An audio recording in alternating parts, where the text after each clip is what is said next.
and namaste. This is Preeti Adhikari, the founder of the Great Nepali Diaspora, and this is TGNDB's Diaspora Ka Kurakani. This is the podcast where we share stories of Nepali professionals around the world and share the stories of success, perseverance, and struggle. And today we have a very, very special guest, somebody that I've been trying to get on our podcast for months. So super excited. Rupa Laxmi Shah is the Global Program Director at Mozilla.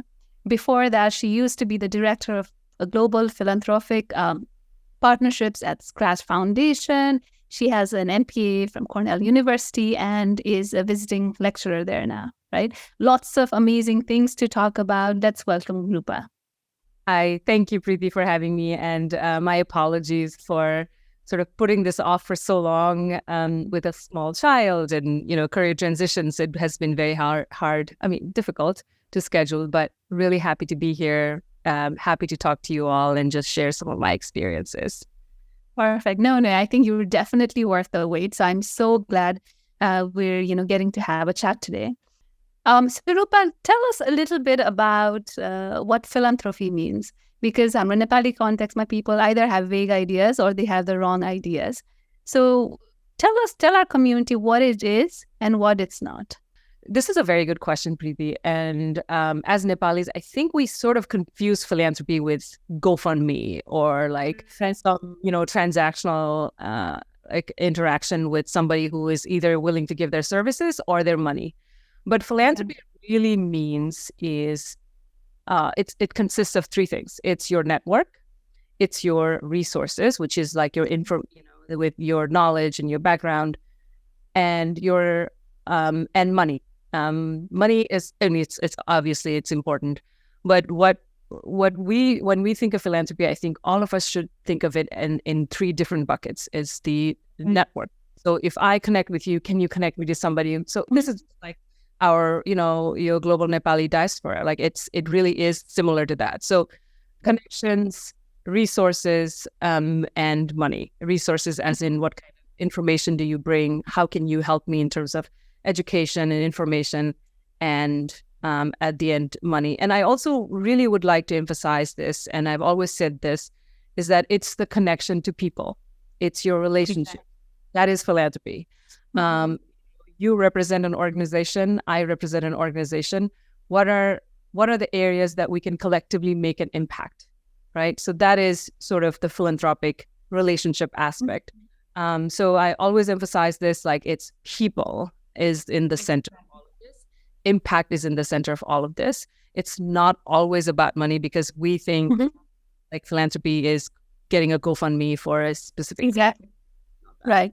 So and I think we, our community, there's this educational component even on this, right? In terms of not just what it is or what it's not, but how to best leverage it, right? How to invest in long-term relationships in general, whichever career field people are in. I think there's such a need not to be transactional, right? Yeah, exactly. And, I landed at Mozilla. Actually, this is a crazy story. Right. This is where the relationship piece ties in. I landed at Mozilla because there was this person who actually was part of the hiring committee to bring me in as a director of philanthropy at Scratch. And she had sort of moved on to Mozilla.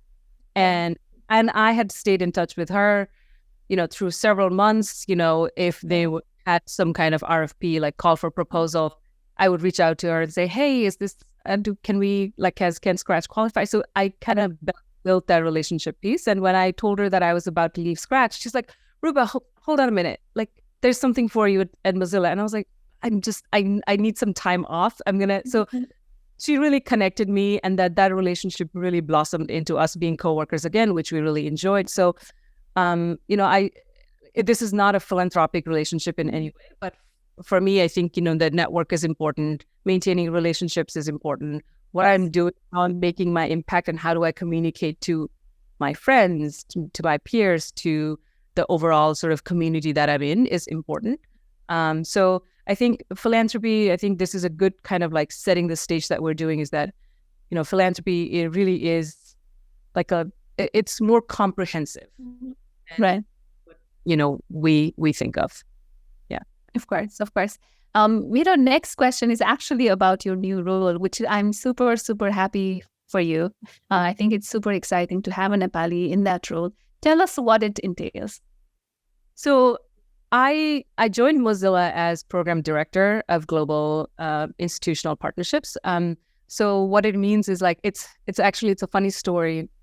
When I interviewed Mozilla, they weren't looking to hire 2 people and establish a department. Now I'm part of this brand new department and we're still figuring it out. But what it really means is Mozilla is a movement builder, right? So they've built this like, there's all these web browsers back in like 90s. They're like, oh no, we're going to do an open source, all the community is going to come together and build this open source browser, which they did and became very successful. So now they're doing the same thing with trustworthy AI, with data. Exactly. And which is so timely anyways, right? Exactly. So, I thought this role came to me at like a perfect time because I think, and I wherever I go, I am representative of Nepal, right? Like I genuinely have this identity crisis where when I go to Nepal, I'm more American. When I'm here, I'm more Nepali, and like I don't fit anywhere. But one of the strengths that I bring, and I think all Nepali people working in different sectors in the world bring, is a different perspective, right? So one of the things that Mozilla is trying to do is, the technology conversations, right? It happens in San Francisco, it happens in Boston, it happens in New York. But how do we sort of engage this like larger, there's billions of people out there, right? Like there's not 3 million people, it's nothing. And out of those million people, maybe 2 million or 3 million making decisions for the entire world is not equitable. And Mozilla is really leading this. And I think this is such a great time for us to be part of this because, I come in and say, what about my mother-in-law who just showed me that TikTok with like a mermaid video and said, this is real, right? Like there are people that we're living out in this technological, landscape shift that is trying to make the world more inclusive. Exactly. They have this, Mozilla has this project called Common Voice, which is actually funded. And I don't want to get this wrong because I just started. I think it's funded by Gates and Ford Foundation. And so what they're trying to do is, so if you look at Alexa, if you look at these voice platforms, it's these American and British, all languages, but they're trying to kind of incorporate all of the languages around the world. So you just basically donate your voice and that becomes part of sort of the Alexas and like all of the AI that platform. So they're really thinking about equity. They're thinking about inclusion, accessibility. They're thinking about democratic sort of shift into, this larger group of population that is left behind us. And I come in as like, okay, I'm from Nepal. What happens in India affects us greatly in our politics, in our society, in our community. Like, how are you all thinking about enabling the tech sector in that side of the world so everybody's voice is heard, right? So like, I'm coming in from that sort of angle, and I'm really happy happy to be in this role because this is more of like working with the bilateral agencies, with like larger foundations that are really leading charge of changing sort of the narrative of how tech is being built and developed. Exactly. So that's the role I'm in. We're also a grant maker and a grant seeker. Mozilla Corporation sort of is the major entity, and then I'm part of the foundation, which is also part of actually the foundation owns the corporation. I'm going to be leading. I'll be one of the team members leading the global partnerships with the governments and bilateral agencies and foundations, and really making sure that everybody's voice is heard in this shift that is happening right now. No, that's so exciting. Exciting stuff, right? In terms of, especially as with AI, last couple of months, we see so much happening. And I was just on a call earlier today, who's in Nepal doing some incredible work, and she was saying that AI scares her because it's happening so fast, right? And I'm so glad that we have a Nepali representing all of us, not just all of us in the diaspora, the people from Nepal that, whose voice isn't heard, right? I think, and it's super important to have a representation there. So I'm so glad on that. Orko चाहिँ, Rupa, I want to sort of take a step back and go to your childhood. Tell us about your childhood in Nepal. Timro, before you actually came to the US, how was your life there? And what sort of special memories do you have from that time? That you're already smiling when you're thinking about it. No, I was thinking about like how difficult of a kid I was, and that I was like a misfit. So, no, it's I'm glad you asked that question, because I think it's really important for me to sort of introspect and think about how my experience has shaped who I am now. म चाहिँ मेरो बुवा चाहिँ आर्मीमा हुनुहुन्थ्यो. My generations of my family has been in the military. And so, Shako chori, like army ko chori. My dad was very strict, like very, and went to a military school. So military school ko sort of, would say 90 students until 60 were boys, 30 were girls. And so there was a lot of bullying. There was like, 20 years ago, 25 years ago, it was a different time actually. And I always fought with everybody because I did not want to be bullied by anyone. I did not want anyone to say anything to me. So I think I really grew up with this like fighting mentality. Like it's to me like more like I grew up with that mentality. And at that time was difficult because I go to school and I'm just like fight with everybody. And then the Eve teasing was like normal. They're more sophisticated, more educated, more informed. They don't do that. And I'd fight. So I really, I think, fought with that like survival sort of fight you to the death mentality, and really shaped me as a person. I mean, I don't think I'm like that now. I'm more, calmer and gentler. But and then I think middle life school, like one of the key experiences was to be this, and I'm really embarrassed to say this, and I denounce this messaging like right away before I even say this. I modeled for Fair and Lovely, right? So this was 11th, and this is a very long story. I don't know if we have time for this, but there was an open call. I heard it on FM. I think Ashish Prasad. It was a big deal. I heard it. And I remember. Yeah. And then I wrote down the number and I called him the next day from my college. I used to go to a blood school in the community. And you just need like a full shot or a headshot. And then I didn't have money. I walked to New Road and got my photo concern. It was like, there's no way I could afford it. So like, I did my shots, right? Like full shot, like half passport size shot. And then I went to the, this was when I was in 11th grade, actually. I was finishing up 11th. And so I gave my photos, and then like some randomly, like I got chosen among like, I think 500 other girls to be a model in this commercial. Didn't tell my dad the whole time. And then when the decision came, I was like, I'm going to be a model. Like, I want to do this. This is a great opportunity. And my dad resisted. And finally he came around and I did that. And at that time it was really big. Like I was on billboards everywhere, and the Bharat Lasco Manche, like I had no idea what was going on. Like so you were famous from back then. I was famous. And I think that really, and I was always sort of, like how do I find opportunities in Tibelama, right? So and I grew up in a very sheltered like army school. And then like 2 years that I had in +2 that I didn't go to army school was like, I got a chance to flourish. And I think that was an opportunity for me. So yeah, famous. And it opened a lot of doors for me.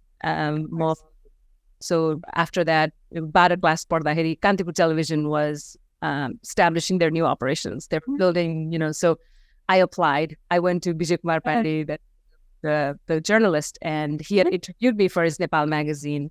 And I went to him and I said, I want to apply for that. Can you help me? And he's like, well, they don't listen to me, but I can say, if you're a lovely kid, so I was like, please do that. So I gave the written exam, I passed the interview, passed all the screen tests. Then I was one of the first staff that joined Kantipur Television. And I did not know this about you.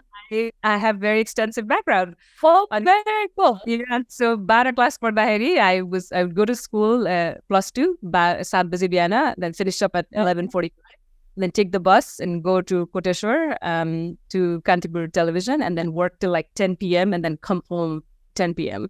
So I remember doing that, and I really think those experiences shaped my life. And so before all of this happened, mo no class padahari चाहिँ त्यतिखेर when we were in the middle of civil war, मेरो एकजना दिदीको साथी चाहिँ civil child workers in Nepal concern center मा काम गर्नुहुन्थ्यो. I remember we lost touch years ago. So I remember saying like, Didi, I want to do something, like, can I come and help? भन्दाखेरि दिदीले yeah, come in भन्यो. त्यतिखेर के हुन्थ्यो भने all of this was going on, and we used to cut like newspaper articles and like paste it in and then like file it so that we have data. That was our data collection. So I basically all day, and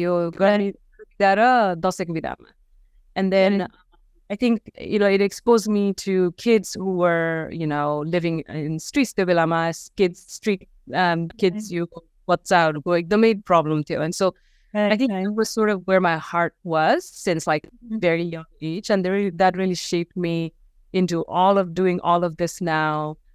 So yeah, I think that I went on like this big tangent about it, but no, I love that. I love your stories. And you're so right? It's a bit experiences have shaped you into the person you are. Yeah.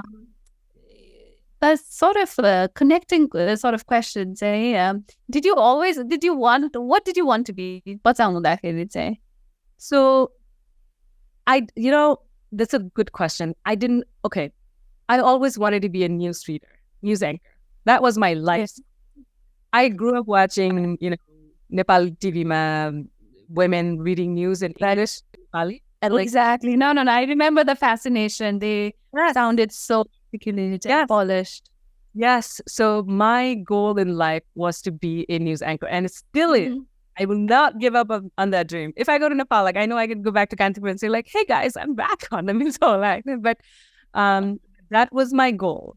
But and this is why I'm so supportive of young kids becoming exposed to what's out there, which is why my work at Scratch was like personal to me, because I wanted kids to know that this is something you can do and pursue. We didn't have access to that, right? Like I didn't, like no one showed me Nepal doctor, engineer, pilot. That was it. Like no one told me you can work in nonprofits. No one told me you can be a fundraiser or a partnership builder. Right? Like no one told me all of this. So I didn't really know, but if I had to say, I always said like I want to be a news anchor. So that was sort of the goal. But then I guess, then I grew up, and after Kantipur, I was like, okay, what do I do next? And for me, the next big thing was to go to America, right? Like, America जाने पढ्ने भनेको, especially someone coming from my family's background, was like a big deal. So the next thing to do was like go to America, and then America got to give it. No idea. So everything was sort of like, let's do it and figure it out. But yeah. No, so continue that story. Tell us how you actually ended up in the US. Very interesting story, says Mapani. So I had a friend back in Kantipur TV who was a US attorney, Avidya. I'm still friends with him, very dear friend. अनि सो मैले चाहिँ के सोचेको थिएँ त्यो बेलामा भने म न्युजिल्यान्ड जान्छु, न्युजिल्यान्ड गएर पढ्छु, जाँदा त I just can afford it's to expensive भनेर उसले चाहिँ मलाई काइन्ड अफ इन्करेज मी, होइन अमेरिका अप्लाई गर न भनेर. So I started applying to America, US, and then I had no idea what I was doing. Obviously, my dad didn't know what I was doing, and no one knew. And so I would save the tubelako zamanama. I had like 8,500 rupees per month, right? That was like so much money. I would spend like all of Mal in Java. That was the first time it established. Like, like all of that. But then I had saved some money to get TOEFL, whatever, certified or whatever. And then applications, there was like $50. So I, so still got it up. I had saved up some money. So I got into schools in Boston, Mount Holyoke, and there was one in Brownsville, Texas. And then there was one in Oklahoma and one in Santa Monica, California. And I like all of this were America for me. I had no idea like what state what, right? So म काठमाडौँबाट बाहिर नै गएको थिएँ नि ल काठमाडौँसम्म पनि गएको थिएन. So I'll apply भनेर सबैमा apply गरेँ and I got into those.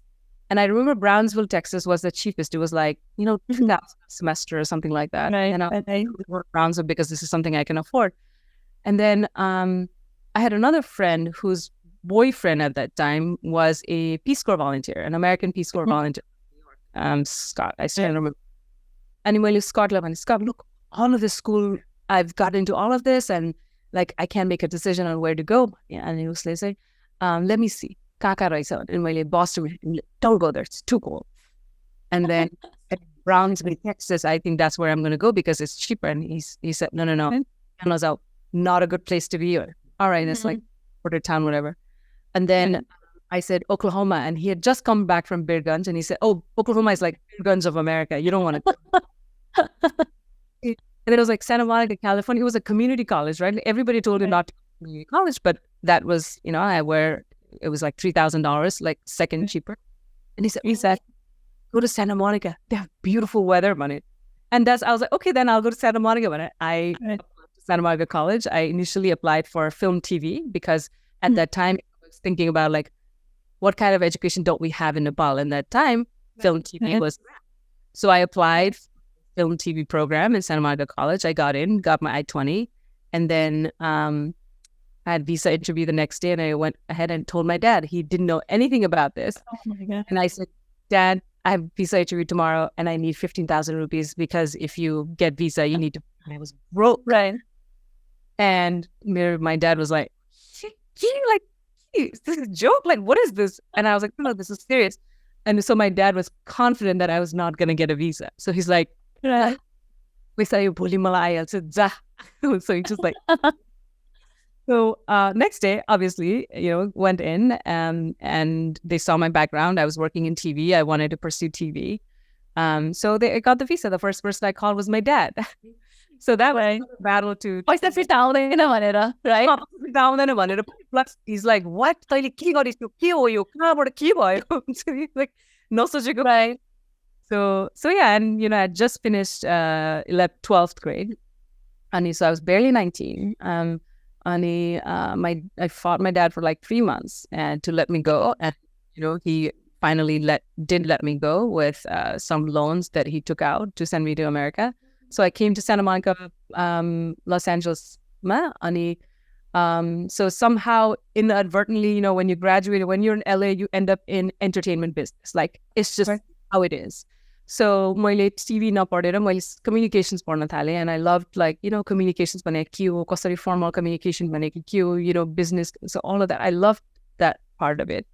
And so I ended up in a PR agency in Beverly Hills that was representing like Charlize Theron and Angelina Jolie, and my job was to just look at all the photos and look what designer they were and what jewelry they were so that we can go to their stylist and or whatever, like, or just let them know that, look, Angelina Jolie wore your stuff, right? On red carpet or whatever. Right.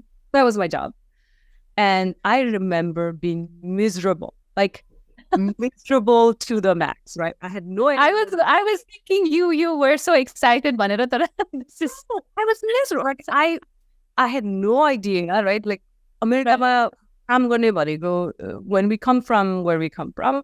Oily, it's much different, right? But at that time, we didn't know how people work here. Like, we didn't know the style, working culture. Also, I was new to this country. I'd only been here for like 5 years, so it was like ekdam like trial by fire sort of experience. By me, one of the things that I've learned working in these entertainment industries, like there's so many people behind the scenes that do so much work, and then the credit goes to one person. And I felt that was so unfair, and I just never liked the glitz and glamour of it. I also worked in while I was in college. I also worked as a production assistant in like major movies. I worked with Michael Bay in Transformers. I worked in one of the Pirates of the Caribbean series as an assistant.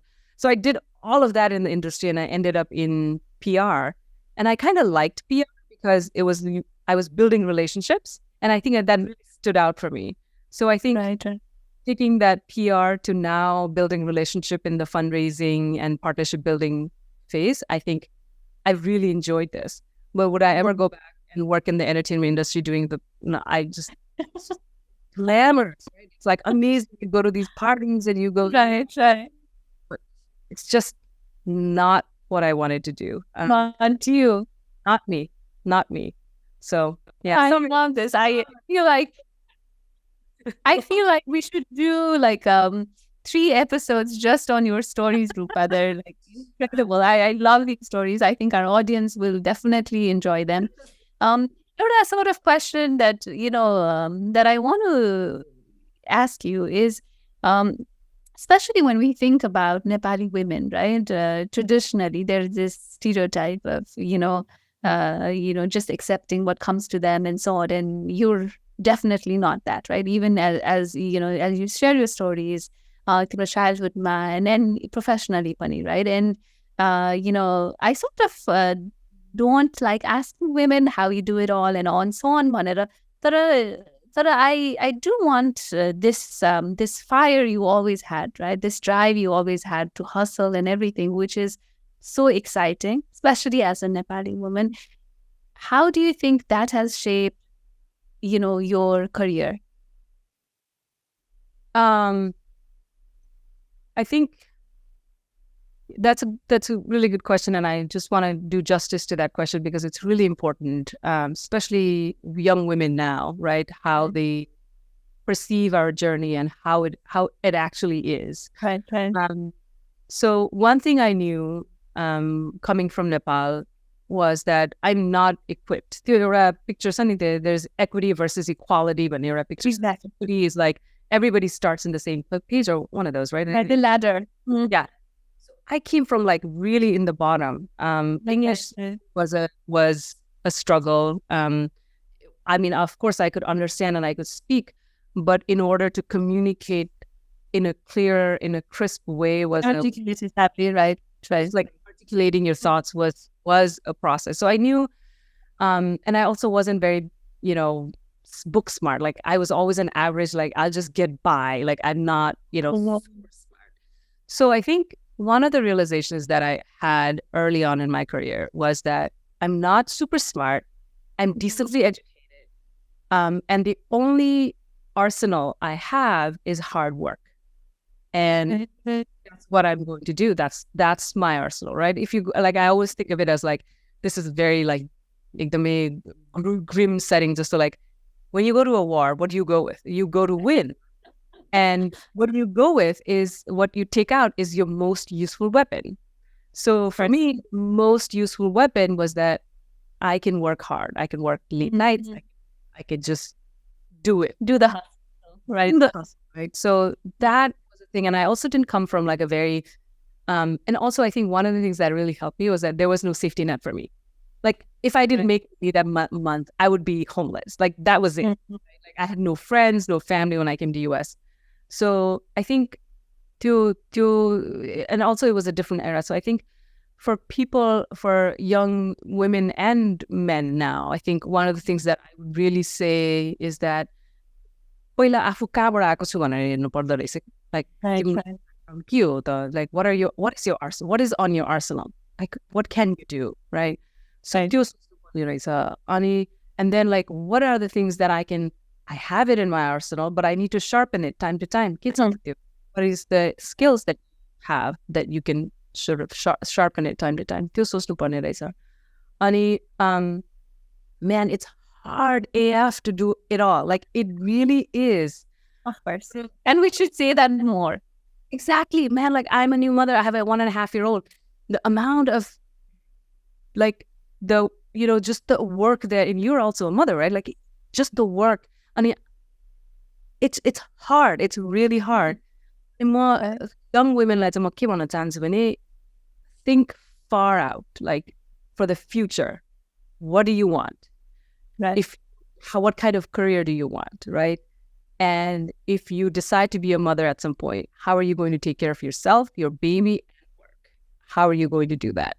So त्यो mindsetमा म चाहिँ के भयो भने मेरो mindset चाहिँ when I came to America, I knew I had to work hard, otherwise I was going to be homeless. Like there was just no other way.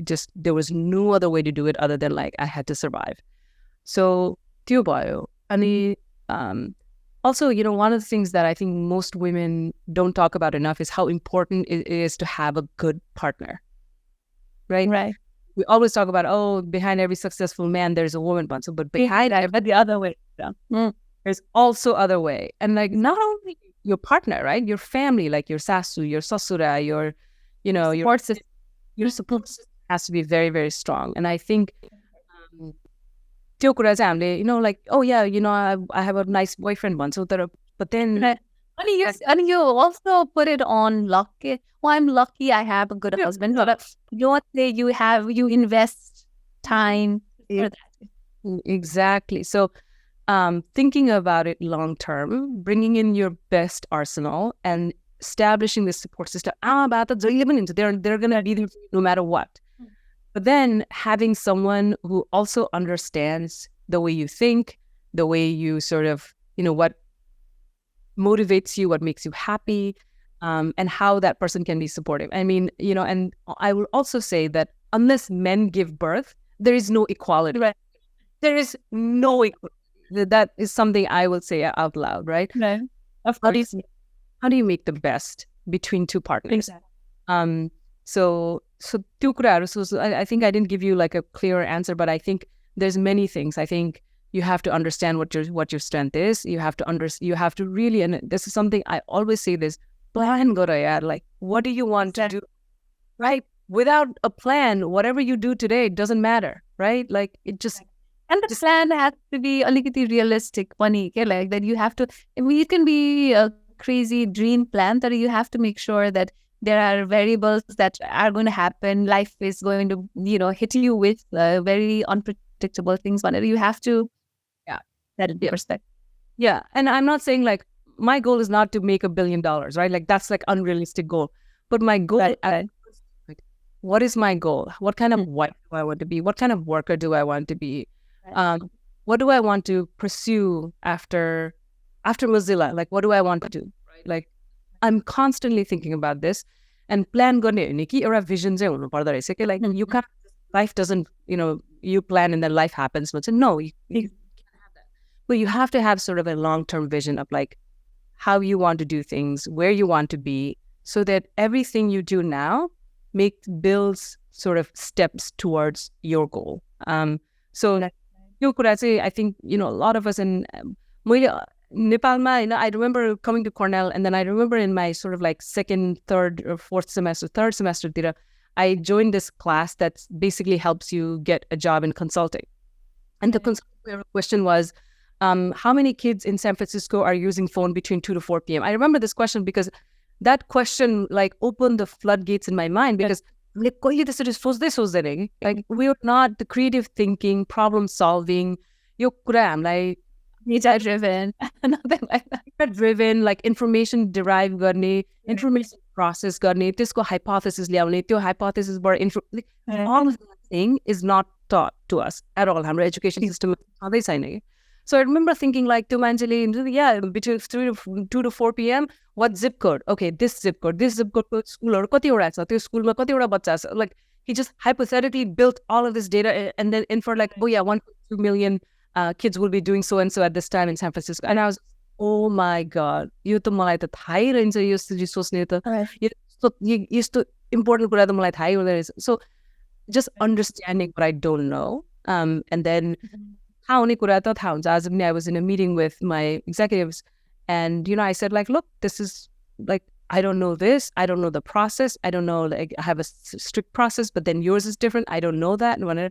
So understanding what you don't know and being okay with it.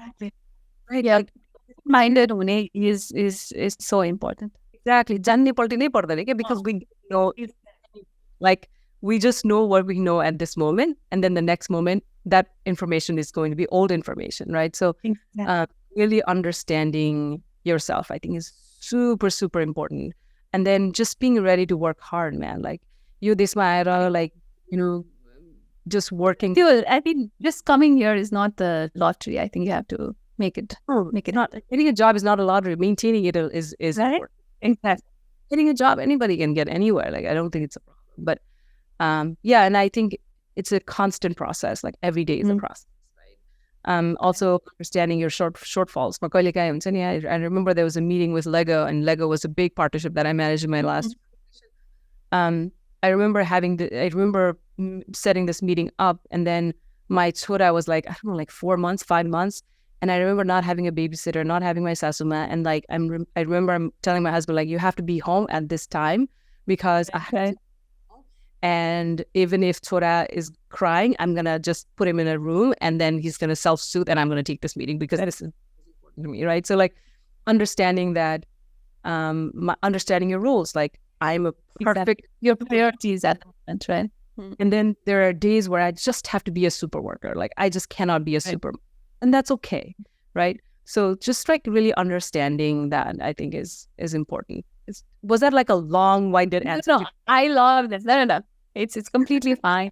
This is what we want, right? I think, through the podcast, it's funny that this is what we want to showcase, right? That, of course, we look at Mansierko LinkedIn title in the company and so on, and we have these biases that, their life is, they got lucky, they sort of landed here. That there's a lot of work throughout your life and continuing, and that's what we want to showcase, right? And I love that you're sharing these personal stories that which sort of cements that idea, right? So completely fine on that. Yeah. Let's say you sort of touched on it a little bit. I do want to give a shout out to your husband, Digvijay, right? Especially, I was reading a lot of impressive things about him. COVID ko belama. I want to keep the focus on you. That I do want you to share a little bit. I'm sure as a wife and partner, you've done a lot in terms of all the work that sort of gained media attention and everything. Can you share alikiti about that? Yeah, absolutely. My husband Digvijay Mahat is a cancer research scientist at MIT at Koch Institute of Cancer Research, and he's the final student of this Nobel laureate Phil Short. And I think, your hard work ideas, I think it also came from my husband. I think he really exacerbated that idea of like, if you want to achieve something, you have to work hard. And I think he doesn't realize this, but I see it like every day, how dedicated he is and how driven he is in his science, all right, which I understand nothing of. And I'm really glad, like, he understands some parts of my world, but I don't understand any part of his world. So he was born and raised in Tanahu in this village, about 20 kilometers, like inside, like Kathmandu. He went to about 10 schools till 9th grade because he would top any school. I mean, he wouldn't study. He would just top one school, and his dad would be like, "Okay, we find another one," and then he would just like move around. So. And he did he came to US right around the time I did. And he did his undergrad in Towson University, which is like nobody's heard of in Baltimore, right? And then he really worked his way up and was always interested in science, and did this internship at a lab in Baltimore and the University of Maryland lab. That sort of got him into a really good fellowship and a position at Cornell, which is sort of where we met, and then I went to Cornell. And now he's at MIT, and he's finishing up, like, he's in his 7th year of postdoc. So like PhD, we've been married 10 years. He's always been the research scientist, right? Like, always been. When he actually finally graduates from this, it will be like an incredible celebration, right? I think he's gonna have something else that he's gonna work on, and it's just going to be this never-ending cycle. As a scientist's wife, as a postdoc's wife, I've made peace with the fact that my husband is always going to have all of this body of work that he has to do. Right. So I'm just saying, like, one of the things that my husband and I are both very passionate about, obviously our country, our work, and we've established sort of some businesses in Nepal that business the but like हाम्रो lab saw that what we are trying to do is So Nepalko, alikiti the little bit knowledge I have about Nepalko cancer sector ko चाहिँ के छ भने Nepalma हरेक cancer test has to be sent to India, or if it's high level, go to Hong Kong. And we are trying to do is to change that. And it's not like rocket science, get the cancer test. All you need is equipments and a lab, and you need reagents. You need access to companies who make these big, technology. So one of the things that we did COVID was usko MIT ko ekjana professor Robert Langer bhanincha is very well celebrated professor. He actually one of the professors actually founded Moderna. So the founder of Moderna, the professor who founded it, I forgot the name of his, like, I'm not in that field, so I don't remember. But Phil, who I also have a very good personal relationship with. So Phil introduced us to Moderna because we were trying to get vaccines to Nepal. Right. And the other thing that we did was through CRISPR-based COVID technology, was developed by an MIT professor and then was run by this like biotech startup here. And so we were like, CRISPR-based technology, perfect, doesn't need PCR, it'll be perfect for Nepal. So we, through Phil's connections, we navigated that. We took CRISPR-based technology, tested it in Nepal. We got a $200,000 grants from Gates Foundation and Open Society Foundation. Right.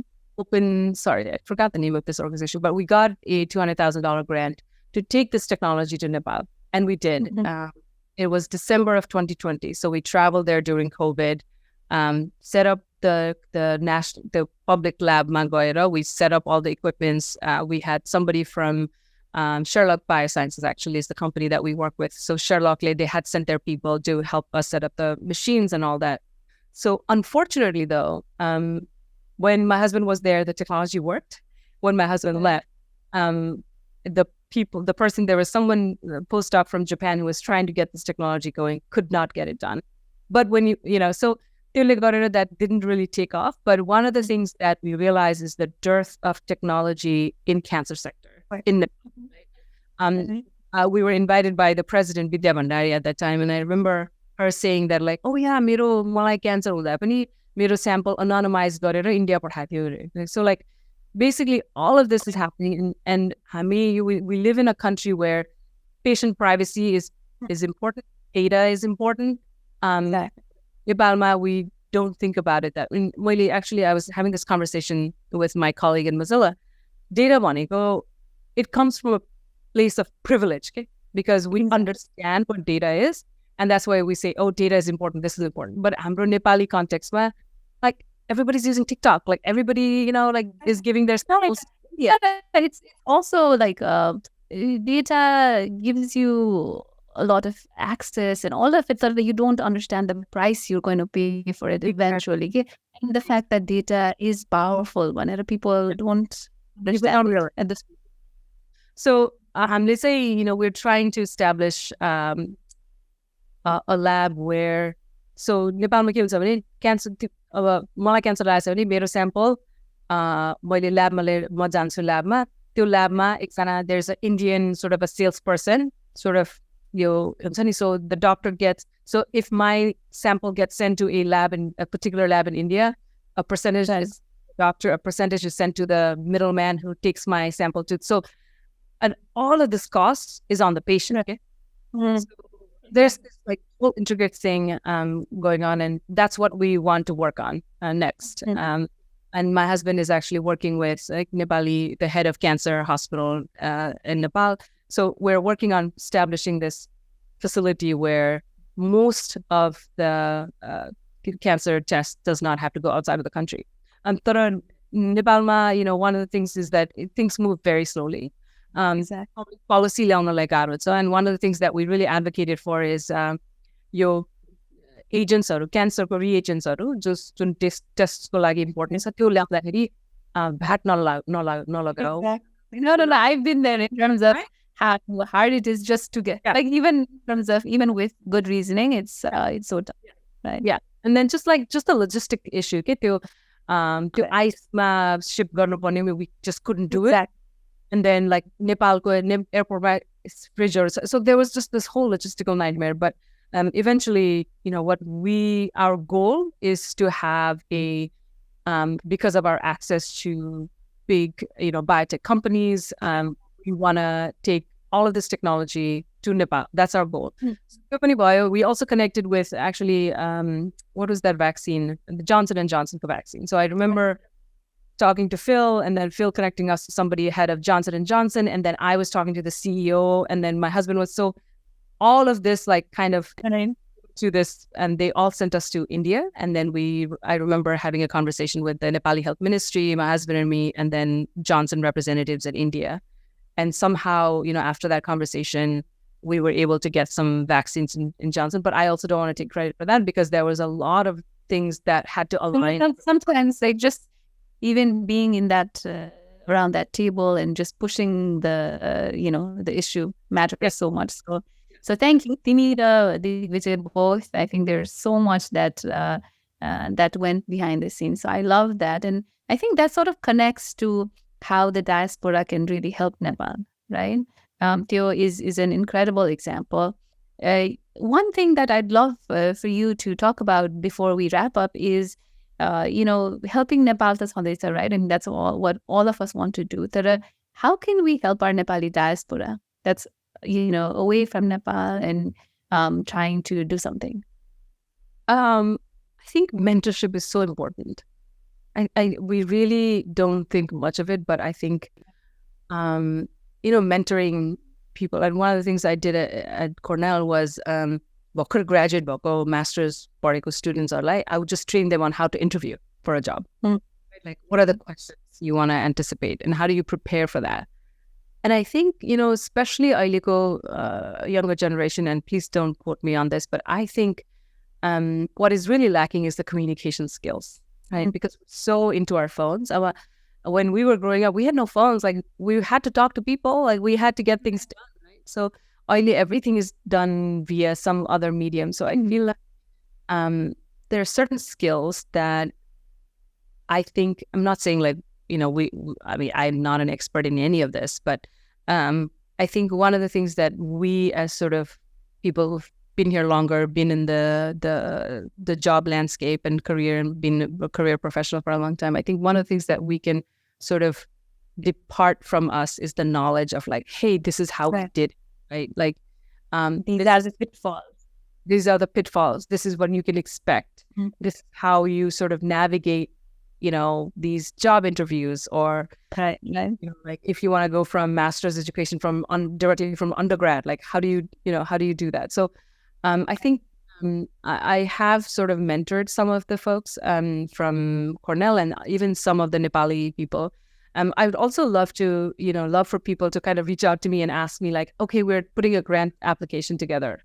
What are the aspects that we need to think about? I think we don't think about that enough.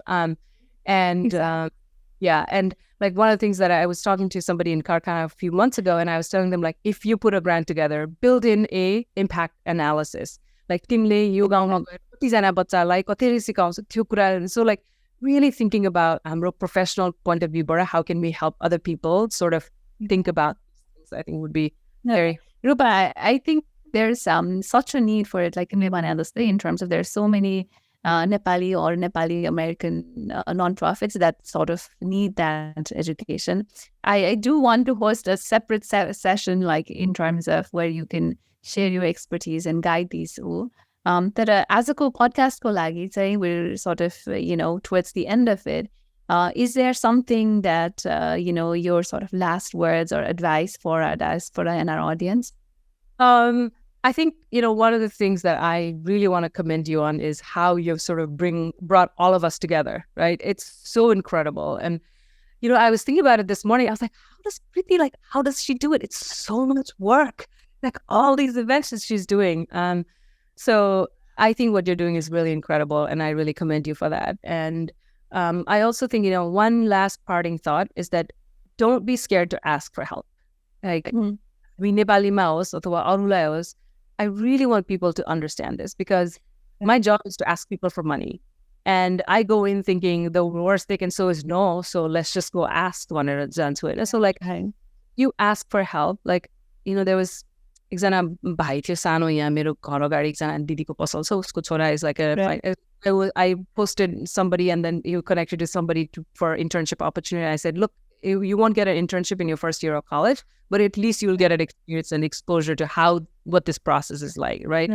So, मैले भने जस्तो यो network, resources and connections भन्छ नि, that's what we are. And I really want people to use us for that and not be scared to ask for help.